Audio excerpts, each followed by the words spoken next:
Y la democracia, que dicho sea de paso, la pongo de segundo porque estoy convencido que la república es la que sostiene a una democracia. La democracia viene a darle legitimidad a la función pública. Menospreciar el imperio de la ley es menospreciar una vida pacífica en sociedad. Es decir, voy a ceder mis garantías de que se me va a respetar como un individuo con dignidad propia. ¿Qué nos hace una comunidad? En este podcast exploramos los elementos comunes y también reflexionamos sobre qué acciones puedo hacer yo para que mi participación sea más activa y positiva en generar un cambio en nuestra sociedad. Bienvenido a Civitas, temporada 1. Bienvenidos a un nuevo episodio de Civitas, en este podcast donde hablamos sobre cómo las relaciones de poder nos afectan y de poder público nos afectan en nuestra vida diaria y también qué podemos hacer en nuestras sociedades para poder avanzar o generar algún cambio positivo. En este episodio me acompaña César Sigüenza. César es abogado, es director del área legal de la Fundación 2020 y también socio de la firma Sigüenza y Carrascosa. César, gracias por acompañarnos. Buenas tardes, José. Muchas gracias por la invitación. De verdad que para mí es un gusto compartir con vos, poder platicar de lo importante que es lo que mencionabas, digamos, la relación de la política con el individuo. Y desde luego que para mí un gusto poder intercambiar ideas y ojalá generar reflexiones en las personas que lo vean. Hay una, yo diría que frase, yo he escuchado constantemente que la política, que muchos individuos o personas piensan que la política no les afecta, media vez no se meta con su empresa, con su día a día. ¿Qué reflexión o qué idea pudiéramos ir hilando sobre eso? Bueno, y yo creo que, digamos, tiene un poco de fondo esa frase que la gente también se siente desesperada porque tampoco es tan fácil desde algún punto de vista acceder a intervenir, digamos. Digamos eso de decir no me afecta es un poco como tener una actitud el ejemplo del avestruz, de pensar que si yo lo digo se me va a cumplir, pero en realidad, y yo creo que ya haciendo una reflexión un poco más profunda como cualquier persona, podríamos aclarar y todos entender que, por ejemplo, desde los impuestos, desde cómo está la calle que está frente a mi casa, que está frente a mi negocio, que me lleva a mi trabajo, cómo funciona el sistema de movilidad, el bus que tengo que tomar para llegar a mi lugar de trabajo. Todo es parte de una, digamos, serie de decisiones, reacciones del sistema político que intervienen en nuestro día a día. Digamos, incluso los asuntos en materia de política económica, lo platicábamos, que pareciera que en lo macro se quedan muy arriba, que son decisiones políticas y que dijera alguien, pues bueno, eso no me afecta tanto. Pues no es cierto, afecta lo que decíamos, afecta las tasas de interés, afecta el día a día, afecta cómo y cuánto te cuesta utilizar un servicio financiero, pero no el servicio financiero grandote, un préstamo, el servicio financiero de tu tarjeta de crédito, de los servicios que te carga el banco, etcétera, etcétera, etcétera. Entonces, en realidad creo que esa frase, pues es evidentemente más bien hasta un consuelo que a veces la gente piensa de que no me afecta la política, pero en la realidad es que todos creo que de alguna u otra forma intuimos que las decisiones políticas nos afectan y nos afectan mucho, ¿verdad? Y eso me lleva a una pregunta, César. ¿Es el individuo un ente ajeno al sistema político o es inherentemente como parte de un sistema político? Bueno, yo considero que es una pregunta, digamos, también como filosófica, dependiendo corrientes y defendiendo diferentes aspectos, pero, digamos, en tu opinión, ¿cómo lo ves? Y tal vez si alguna corriente filosófica o de idea conceptual con la que creas que la vida en sociedad puede ser mejor.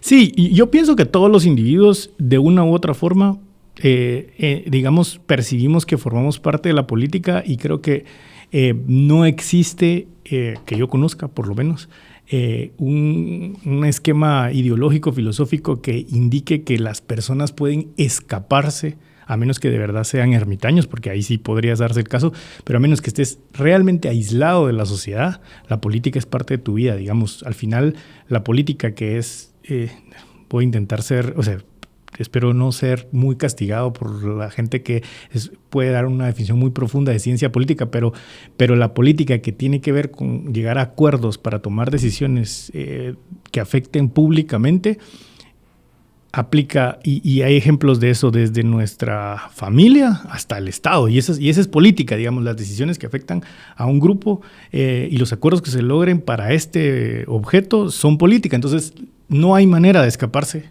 a la dinámica política social.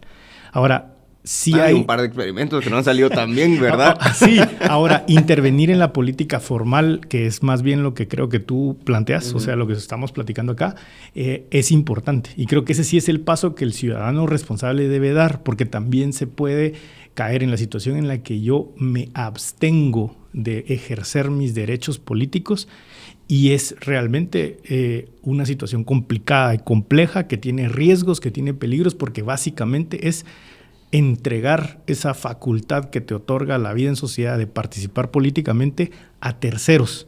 Y es evidentemente pues una situación en la que, si se da ese desapego del individuo con su comunidad y con las decisiones generales políticas, pues obviamente empezamos con disfuncionalidades, porque se atenta contra la representatividad del sistema, ya no hay, digamos, lo que hemos hablado, contrapesos, fiscalización ciudadana, que sí es, y hay que decirlo, es una responsabilidad que tenemos que asumir si queremos vivir mejor. Sí, me parece sumamente interesante. Te mencionaba lo de los ejemplos, porque me acordé de un par de casos de personas que han intentado aplicar el anarquismo extremo y lamentablemente no ha salido tan bien, o llegan a la conclusión de que necesitan algún tipo de organización y regulación para pues funcionar como sociedad. Claro, y que al final, digamos que esta idea del anarquismo en algún sentido pues termina, como decís, de dar la vuelta, porque pues naturalmente se van a generar esquemas de acuerdos, digamos. O sea, tal vez no va a haber un poder constituido como tradicionalmente entendemos, como dijéramos se va a llamar el Estado tal, que tiene ejecutivo, legislativo, judicial y los otros poderes que podamos organizar. Quizá no se van a llamar así, pero, a ver, no conozco pues realmente algo sostenible en el que no haya algún esquema de coordinación general que podríamos identificar como una organización política. De hecho, las mismas ideas que se pudieran pensar que fundamentarían el anarquismo, pues tienen que estar dadas por alguien y tienen que ser aceptadas por un grupo. Y esa ya sería una decisión política, pues ya sería decir, nos administramos de esta forma, vamos a vivir en una free city, por poner un ejemplo. Es una decisión política. Puede ser una decisión política muy eficiente, pero es una decisión de acuerdos, pues es una decisión de instituciones. ¿Y cuáles serían hoy por hoy algunas de las reflexiones importantes a tener en consideración o a recordar sobre, no sé, llamarle buenas prácticas o elementos esenciales para una comunidad política sana, que vaya progresando, como algunos elementos que hayas visto en la historia, que a esto le tenemos que poner atención y tener presente que pues existe y se ha discutido anteriormente?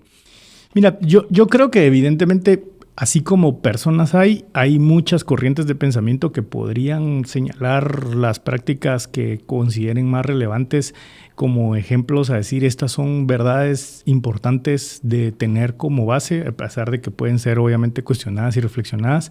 Pero a mí me gustaría destacar dos ideas bien importantes que creo que el mundo ha logrado sostener y que además no por nada son tan importantes que hasta a los países les gusta llamarse siempre repúblicas democráticas, y es estas dos, digamos, corrientes de pensamiento importantísimo que son el republicanismo y la democracia, digamos, que creo que son victorias, a mi entender, del liberalismo clásico, son victorias del orden liberal que se ha instituido en el mundo, digamos en el mundo moderno, y que creo que sí vale la pena seguirlas, digamos, promoviendo, incluso seguirlas cuestionando, porque creo que hoy nos enfrentamos a una realidad mundial en la que sí ciertos conceptos se ponen a prueba incluso se cuestionan, pero no solo cuestionadas en el sentido positivo, en el de reflexión y en el de mejora de la forma en la que pensamos, digamos, en la reflexión científica, sino se cuestionan desde un desprecio de las instituciones,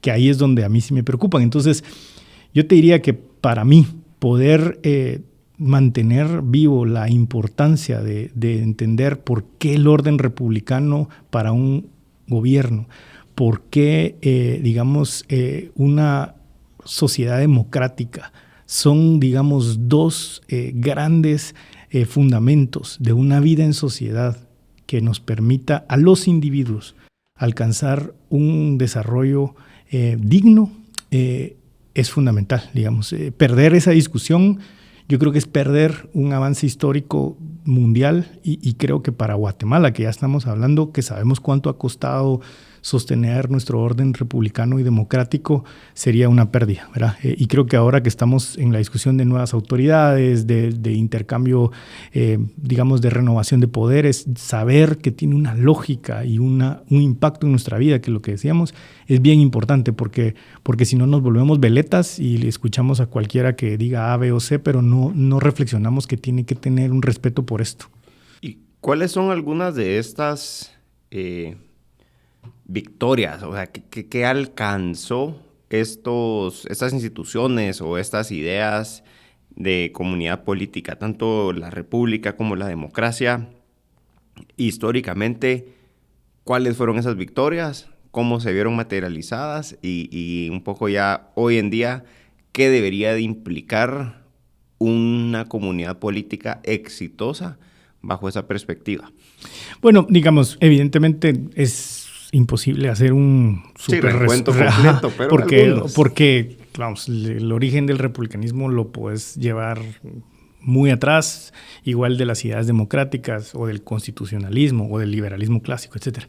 Pero considero importante, digamos, establecer que la lógica del republicanismo, de alguna forma, tiene que ver con la defensa de la dignidad del ser humano y de su libertad. Es decir, la victoria de que el individuo es lo importante, o sea, de que los individuos, porque no es el individuo X considerado en un contexto así abstracto, sino es la lógica de que yo pueda pensar que las leyes están para preservar mis derechos y mi dignidad, es una victoria verdaderamente trascendental, que además observamos que aún en el mundo moderno existen realidades en donde no es así, en donde el individuo pasa a un segundo plano y lo que diga un grupo o lo que diga una persona es lo que importa y no lo que se debe en cuanto al respeto a la persona.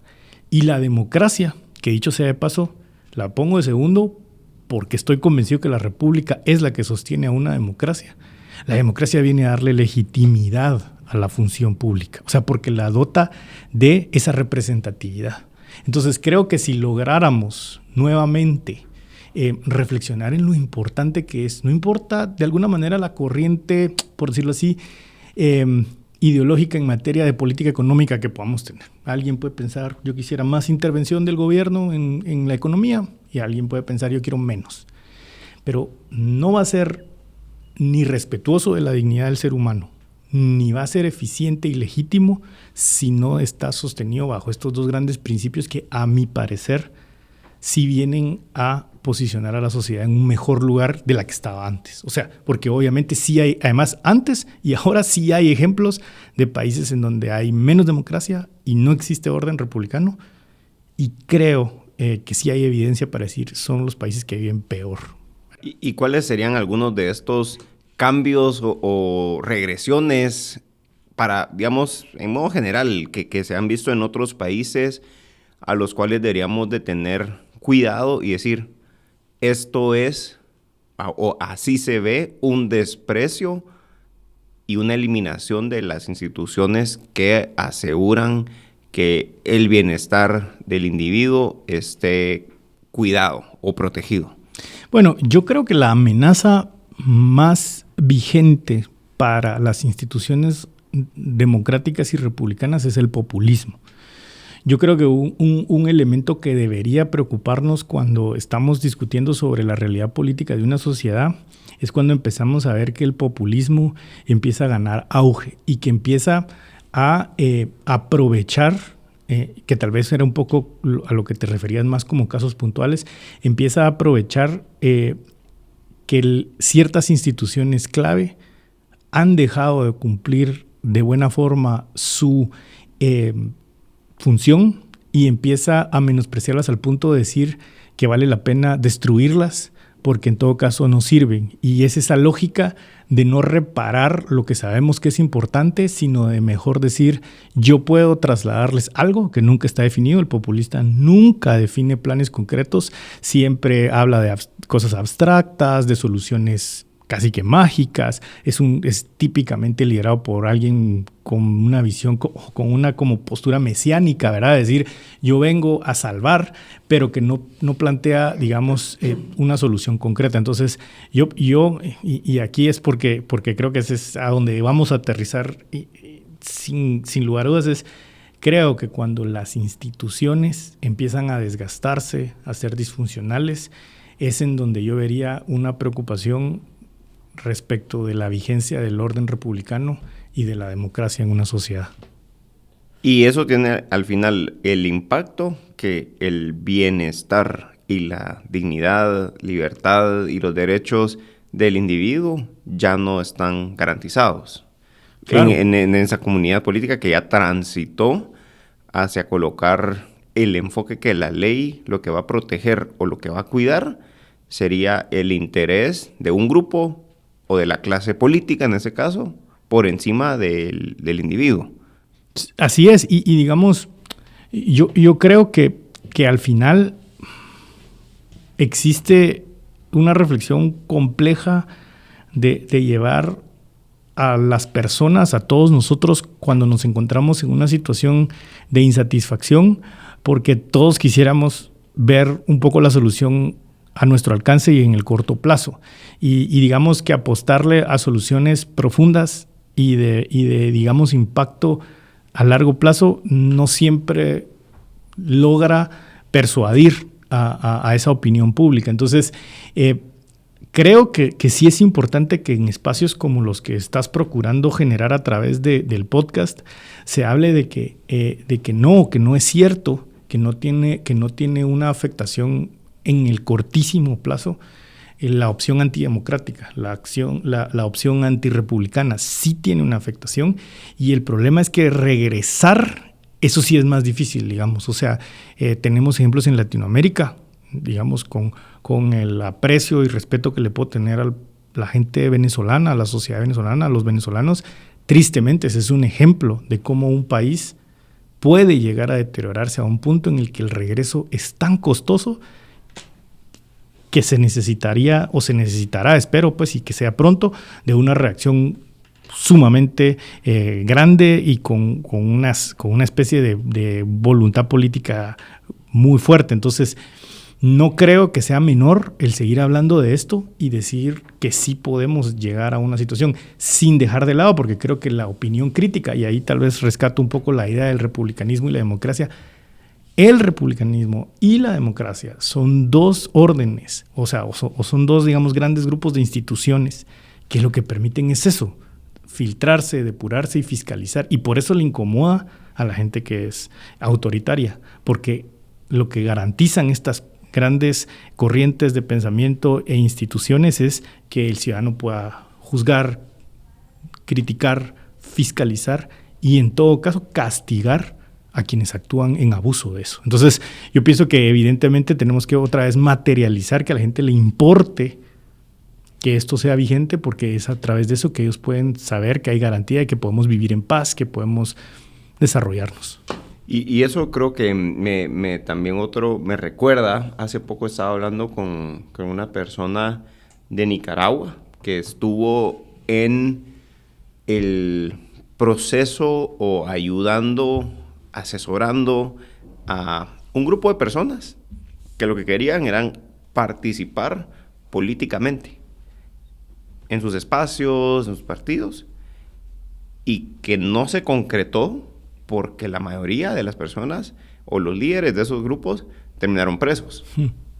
Entonces, digamos, ahí vemos como esa afectación total, ¿verdad? O sea, esa yo creo que ya es como el último, o cuando ya es sumamente visible que las instituciones de una república o del republicanismo y de la democracia son inexistentes y afectan a todo el funcionamiento de la sociedad, desde el ámbito empresarial, desde el ámbito que mencionabas de la fiscalización, de la libertad de expresión y libertad de participación política, evidentemente.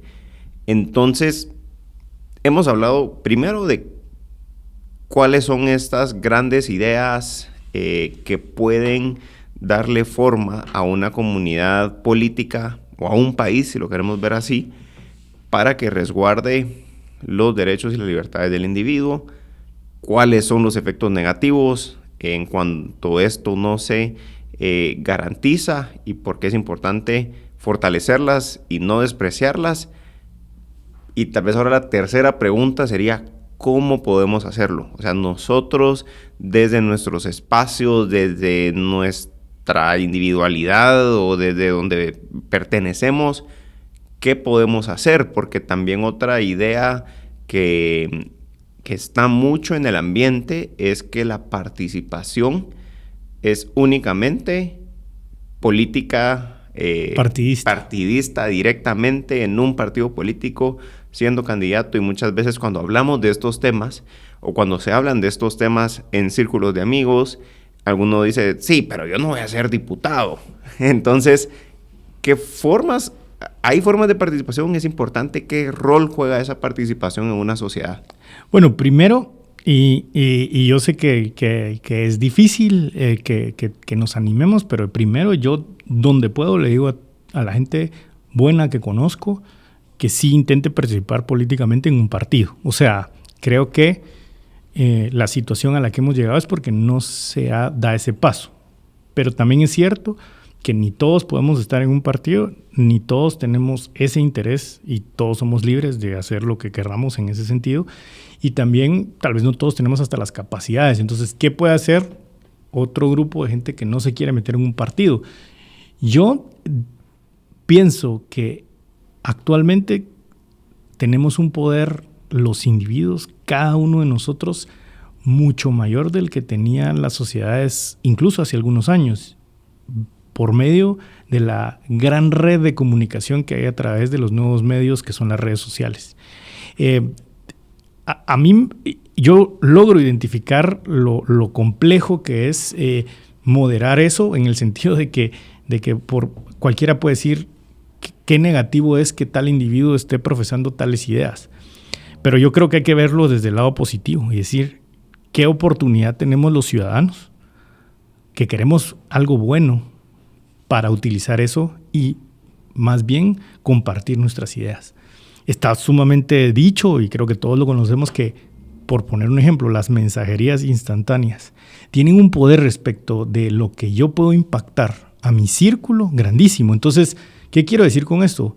Esta idea de que el ciudadano opine, de que el ciudadano se comunique, se conecte, se coordine, ya no solamente se queda en, bueno, hagamos esto y vamos a beneficiar nuestro barrio, nuestra cuadra, nuestro condominio. No, yo creo que además la evidencia de los resultados electorales de este año es que las mismas encuestas dieron evidencia de que por medio de esa forma el poder político partidario real se vio afectado directamente.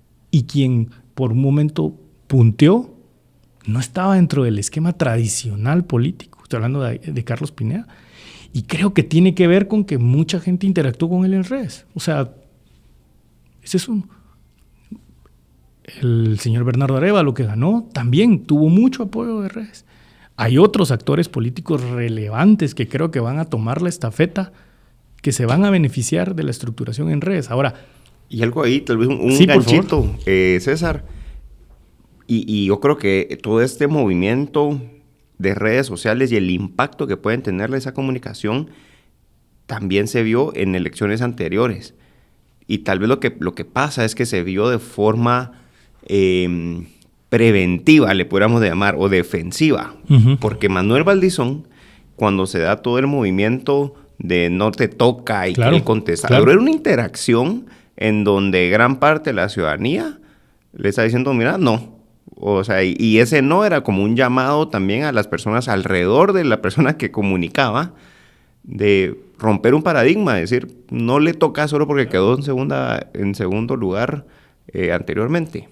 Y te digo algo, digamos, por el hecho del trabajo que yo desarrollo en el día a día, sí creo que puedo decir que aunque muchos funcionarios dicen públicamente que no importa lo que digan las redes sociales, que no importan las manifestaciones, que no importan las columnas de prensa, que no importan las organizaciones tal o cual, creo que es un poco mentira. En mi experiencia, la opinión pública sí pesa. Y más cuando se logra organizar en torno a un mensaje. Entonces, que no piense también el ciudadano que estamos a la descubierta, digamos. O sea, pienso que Guatemala, tampoco quiero glorificar porque creo que uno tiene que ubicar todo en su justa dimensión, pero siendo honestos, la sociedad guatemalteca tiene pequeñas victorias que se puede sentir orgulloso de trasladar como poder político real ejercido desde la ciudadanía no partidaria. O sea, lo que sucedió en 2015, lo que ha venido sucediendo a partir de ahí, con sus luces y sus sombras, porque no considero que todo vivamos en un mundo de perfecciones, pero mencionabas el caso de No Te Toca, o muchos otros en los que independientemente del actor político que esté ahí, porque no es relevante para el ejemplo, sino sí se puede, o sea, literalmente como decimos a veces, sí se puede, o sea, cuesta, no es fácil, pero sí se puede. Pues, y eso creo que es la luz de esperanza que tenemos que, nos tiene que servir para aferrarnos a que podemos estar mejor, sí se puede. Un ejemplo muy, muy particular, no sé si es muy particular o tal vez es lo contrario, es muy general, del poder que tiene la libertad de expresión materializada en redes sociales, en columnas de opinión, en medios de comunicación, es que los autoritarismos censuran. Y es de las cosas que el populismo y la forma de gobierno populista con el autoritarismo buscan eliminar. Es la libertad de expresión, porque la crítica, como decía, le molesta.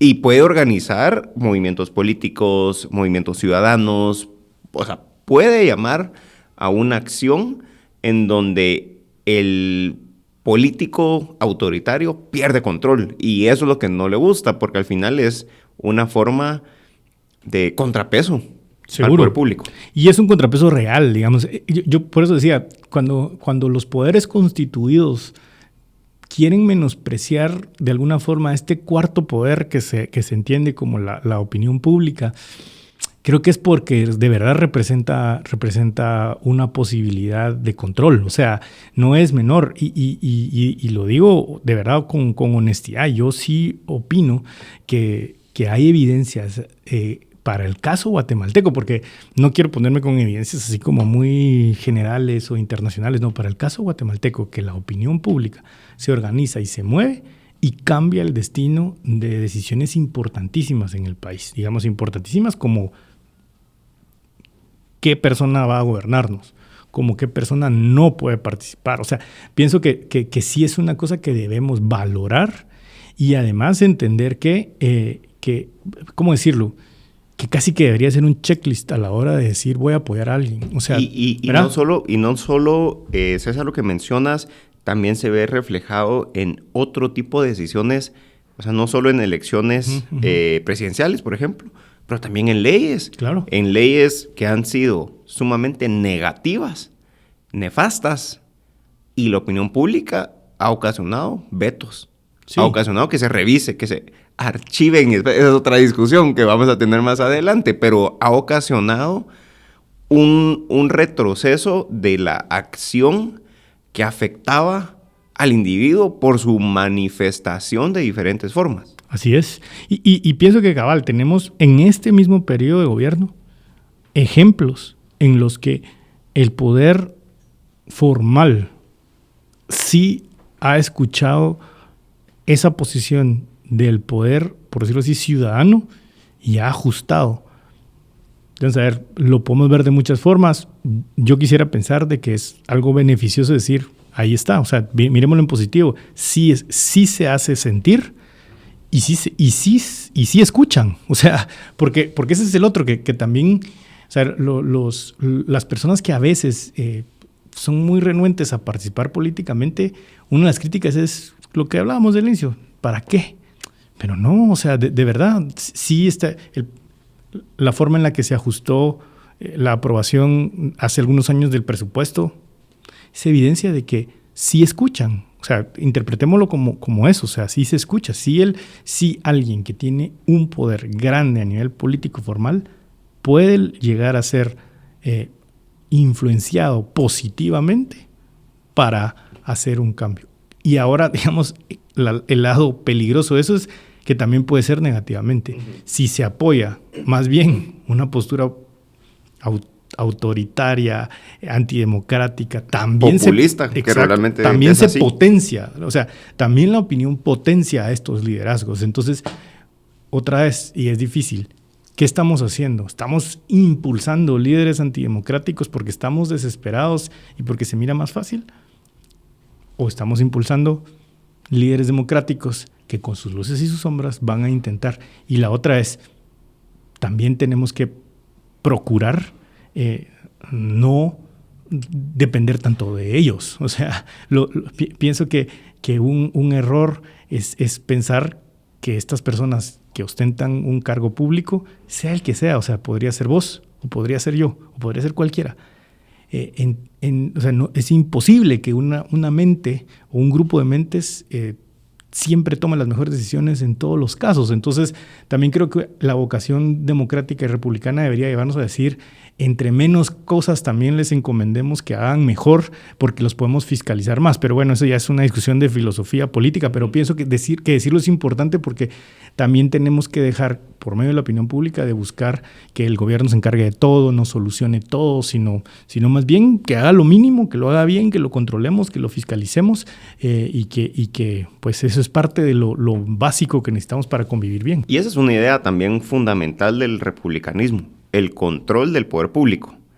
Y hablamos de una de las formas de cómo se puede controlar el poder público, que es ante la opinión pública, pero también está todo el diseño institucional, las fases que vamos a ir hablando en siguientes episodios de cuáles son las fases de creación de una ley y cuál es la participación o fiscalización que puede tener un individuo en un proceso de creación de ley antes de llegar al último fase de la noticia. Ya la aprobaron y está mal, pero ¿qué pasó durante todo eso? O sea, como que todos estos hay diferentes mecanismos, que es mi punto, hay diferentes mecanismos a través de los cuales se puede controlar el poder público, en donde el ciudadano puede participar. Sí, definitivamente. Y puede participar además comprendiendo la relevancia de eso, digamos. Los diseños que tienen los distintos gobiernos, los distintos estados, tienen un sentido y digamos que más que de separación de poderes, porque la lógica es, si evidentemente está unificado, el controlarlo es mucho más difícil. Entonces, si lo separamos, por obvias razones, es más fácil controlar poderes con menos grado digamos, de autoridad. Y además, que es el elemento más complejo, es cómo estos poderes también evitamos que se pongan de acuerdo a un punto que afecte a la misma comunidad a la que se deben. Y ahí es donde la lógica de no solo separarlo, sino dispersarlo a lo interno, o sea, que al interno de la misma separación hayan frenos y contrapesos, es el detalle más delicado y relevante de esa organización política, digamos. No me quiero poner súper técnico porque tal vez no es el caso, pero cuando la gente, digamos, critica una constitución de un país, tiende a decir qué tan claro está el decálogo de derechos humanos, y yo pienso que esa parte es muy relevante, pero para la efectividad y vigencia del respeto a esos derechos humanos, realmente lo importante es la otra parte, es la parte de cómo está organizado el Estado. Que no solo esté un parlamento o un legislativo, que no solo esté un presidente y que no solo esté un sistema de justicia. Qué tan disperso realmente está ese poder y cómo se pueden controlar entre ellos. Y además, con esto, pues ya para terminar la parte, digamos, eminentemente técnica de eso, no solo hay que tener esos tres poderes, sino transversalmente tienen que existir otros que los controlen, digamos, que les digan, que les hagan rendir cuentas. En el caso guatemalteco, una buena Contraloría General de Cuentas, que eso está para hacer un podcast completo, un buen Ministerio Público, digamos, ese tipo de poderes, una PDH de ciertas características, ese tipo de poderes son relevantes para el funcionamiento de una república. Menospreciarlos, y tal vez ese es el mensaje, menospreciar a los poderes contralores, la separación de poderes, el menospreciar el imperio de la ley es menospreciar una vida pacífica en sociedad. O sea, es decir, voy a ceder mis garantías de que se me va a respetar como un individuo con dignidad propia y que mis derechos van a estar plenamente observados. Entonces, esas decisiones pequeñitas que uno va diciendo cedo y cedo y cedo, es lo que ponías de ejemplo que ha sucedido lamentablemente en Nicaragua, en donde después ya es muy difícil regresar. Buenísimo. Pues gracias, César. Yo creo que una muy buena conclusión o mensaje final. ¿Hay algo más que quisieras agregar antes de finalizar este episodio? Pues la verdad es que yo pienso que ahora con las redes sociales hay acceso a mucha información. Yo invito a la gente que le interese estos temas a que investigue, digamos, en una búsqueda rápida de autores que saben, que son expertos y que han desarrollado toda esta, digamos, derivación de ideas en la práctica del republicanismo, de la democracia.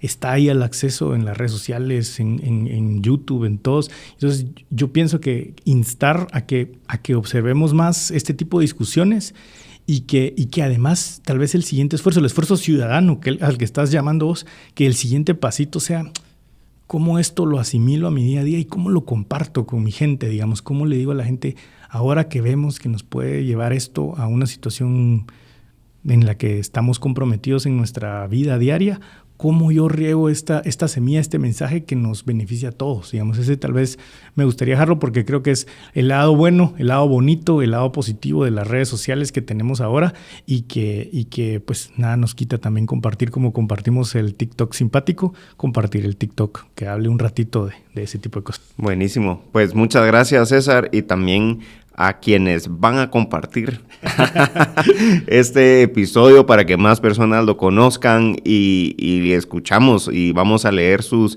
comentarios. Yo me comprometo a mandárselos a César cada comentario que pongan para que él lo pueda ver y darles una respuesta.